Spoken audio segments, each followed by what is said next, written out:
অন্য বলেই এই জগৎ সংসারে এই সমস্ত চরিত্রগুলো বদলে না গেলেও সমস্ত চরিত্রের যে পটভূমি সেইগুলি বদলে গেল।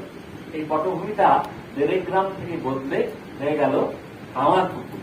আর কামারপুকুরের ক্ষুদিরামের বন্ধু বান্ধব যারা গদাধর সখা হয়ে উঠলেন তারা গেলেন সব বদলে।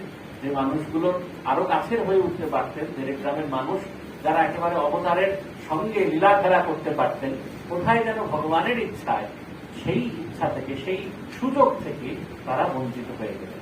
ঘটনাটি আপনাদের জানান যে দুষ্ট জমিদার রামানন্দ রায়, তিনি বেশ অনেক সহায় সম্পত্তির মালিক এবং প্রজা প্রতিপালন করেন, কিন্তু তিনি একটি মামলা মোকদ্দমায় জড়িয়ে যান। যখন হুজুরের কাছে তাদের একেবারে অ্যাপিয়ার হতে হবে, তাদের কথা বলতে হবে, তখন অনেক সাক্ষী জোগাড় করা হচ্ছে।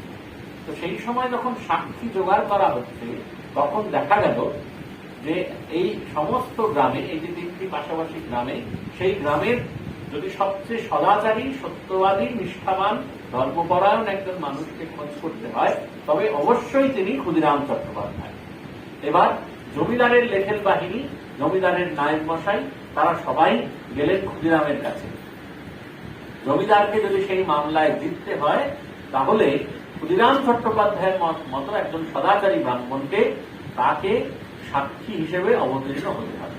এবং সাক্ষী হিসেবে অবতীর্ণ হতে তো কোনো বাধা নেই, কিন্তু সাক্ষী হিসেবে অবতীর্ণ হয়ে জমিদারের হয়ে কথা বলে মিথ্যে সাক্ষী দিতে হবে।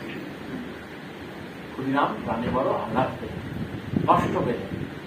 দ্বিধানন্দের কোনো প্রশ্ন নেই, দেব কি দেব না, যদি বলে কি হবে, কোনো দ্বিধানন্দের প্রশ্ন নেই। শটান বললেন, এ আমি পারব না।